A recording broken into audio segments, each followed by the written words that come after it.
Veja o caso das plumas vindas de Marte, que foram descobertas pela primeira vez por astrônomos amadores. Não há espaço para negação aqui, já que a pluma foi descoberta em 2 ocasiões separadas. Um dos observadores amadores, Wayne Jaschke, usou seu telescópio de 14 polegadas para capturar imagens fixas que ele juntou em uma animação para mostrar a dinâmica do fenômeno. Marte é um lugar estranho, para começar, mas esta pluma misteriosa leva as coisas ainda mais longe. O que está acontecendo no planeta vermelho?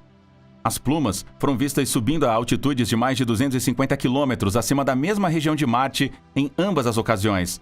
Tais plumas já haviam sido avistadas antes, elas nunca estavam a mais de 100 quilômetros de altura, então a diferença é notável. A pluma se desenvolveu surpreendentemente em menos de 10 horas, cobrindo uma área de até 1.000 por 500 quilômetros, e permaneceu visível por cerca de 10 dias, mudando a sua estrutura de dia para dia. No que diz respeito a Marte, a cerca de 250 quilômetros, a divisão entre a atmosfera e o espaço exterior é muito fina, então as plumagens relatadas são extremamente inesperadas.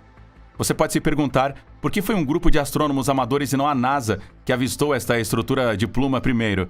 Pelo menos 18 astrônomos amadores observaram a pluma usando telescópios de 20 a 40 centímetros de comprimento de onda, de azul a vermelho.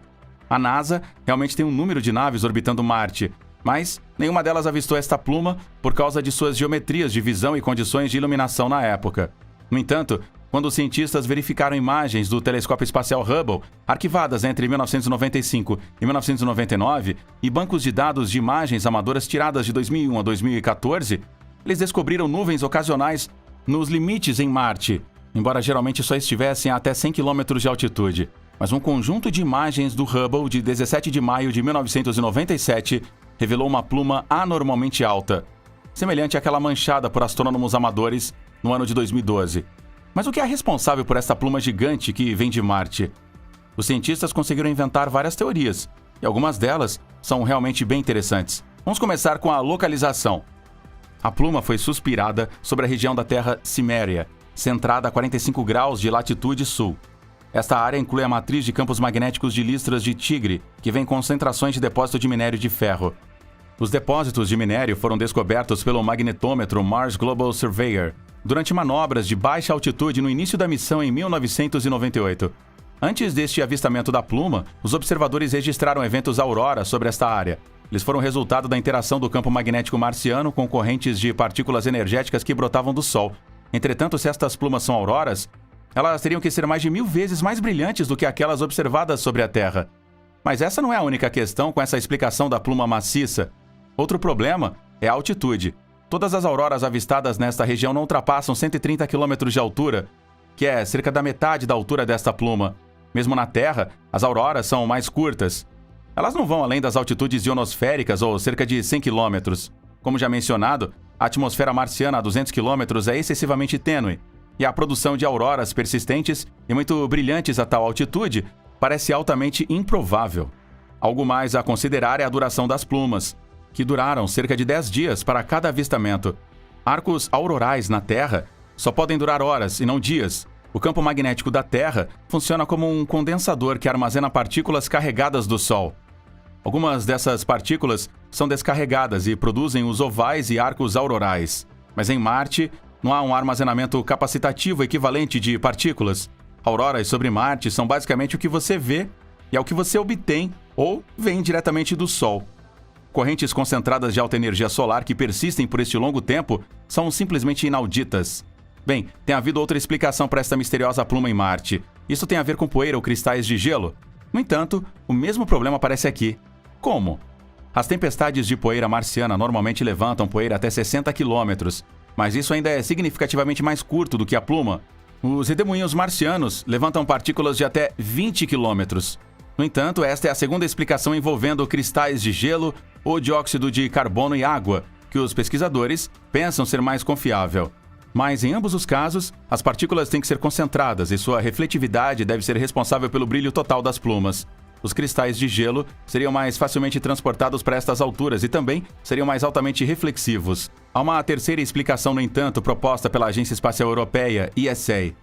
Depois de estudar esta singularidade de Marte, a ESA acredita fortemente que a pluma foi causada não pelo tempo de Marte, mas pelo tempo espacial.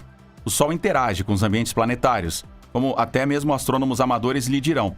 Quando as partículas altamente energizadas do vento solar atingem o campo magnético global da Terra, por exemplo, elas às vezes ficam presas na magnetosfera e são redirecionadas para regiões de alta latitude. Este influxo de íons do vento solar colidirá com gases atmosféricos de alta altitude, causando seu brilho e criando as auroras que mencionamos anteriormente. Onde quer que haja um campo magnético e uma atmosfera, o Sol pode dar início a um deslumbrante show de luzes. Astrônomos têm visto auroras em todo o sistema solar, incluindo Júpiter, Saturno e até mesmo Vênus. Mas então, as interações solares não param nas auroras. Quando a Terra é bombardeada com ejeções de massa coronal ou EMCs, que são mais ou menos bolhas de plasma magnetizado ejetado da atmosfera inferior do Sol, toda a configuração magnética do planeta sente os efeitos. Ela gera poderosas correntes elétricas através da atmosfera e energiza nossa ionosfera. No entanto, no caso de Marte, não há campo magnético global para desviar o pior que o Sol pode lançar sobre ele. Quando uma EMC atinge a Terra, a magnetosfera protege a atmosfera, mas em Marte, sem este escudo magnético, ela sofre erosão atmosférica. É possível que Marte uma vez tenha tido uma atmosfera mais espessa durante bilhões de anos, mas o fluxo contínuo de partículas do vento solar a removeu. Você pode dizer que a atmosfera de Marte está vazando para o espaço. A questão, entretanto, é se houve um evento espacial notável ao redor quando a pluma foi descoberta. A resposta pode ser a parte que falta no quebra-cabeça. A ESA diz que a observação de plasma mostrou que houve um evento meteorológico espacial suficientemente grande para afetar Marte e acelerar o ritmo no qual o plasma escapou da atmosfera do planeta. Entretanto, eles não puderam concluir categoricamente, pois não conseguiram ver nenhuma assinatura na ionosfera que pudesse ser definitivamente associada com a pluma. Tudo o que lhes resta são evidências circunstanciais de que a ionosfera de Marte foi, de uma forma ou de outra, influenciada por um evento meteorológico espacial, tal como o impacto de uma EMC. Mas por causa da localização da pluma, é um desafio adquirir observações adicionais do evento. Portanto, as evidências continuam sendo circunstanciais.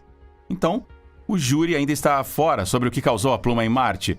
Agora, continuando aqui em Marte, o Lar de Mistérios Intermináveis tem uma fotografia intrigante capturada pela Perseverance em Marte, da NASA. O que torna esta foto especial? É no fundo, onde você pode ver um arco-íris, exceto que não é um arco-íris. Não. Os observadores ficaram impressionados com as múltiplas cores da foto, impressionante, e se perguntaram o que é se não é um arco-íris. Bem, não era um arco-íris, simplesmente porque um arco-íris não pode se formar em Marte. Arco-íris são criados pela luz refletida de gotículas de água redondas, mas não há água suficiente para condensar. Está muito frio para a água líquida da atmosfera. Não chove em Marte. A imagem foi simplesmente o resultado de um clarão da lente. Mas o que seria isso com a lente? Os clarões da lente são criados quando uma luz brilhante que não forma uma imagem, como a luz solar direta, entra na lente e posteriormente atinge o sensor digital e os dispersores da câmera. As erupções solares são uma coisa comum que os fotógrafos experimentam, mesmo aqui na Terra. É simplesmente uma questão do Sol brilhar na lente. Se esta foto impressionante é devido à lente, por que tais fotos não são comuns no planeta vermelho? Bem, mesmo para Perseverance, a câmera geralmente mostra detalhes muito mais nítidos em suas imagens. Mas tem uma diferença entre as câmeras do rover Perseverance e as câmeras em outros rovers. O anterior, o Mars Exploration Rover, e o Opportunity Rover tinham filtros solares na maioria de suas câmeras. Além dos filtros solares, a NASA instalou protetores solares na frente das suas câmeras do Perseverance. Esses guarda-sóis eram de missão crítica porque o rover exigia que eles fossem adiante. Esses guarda-sóis não eram considerados essenciais nas suas câmeras traseiras, então algumas dessas imagens espalharam artefatos de luz. Vamos ouvir o que você acha dos mistérios de Marte na seção de comentários abaixo.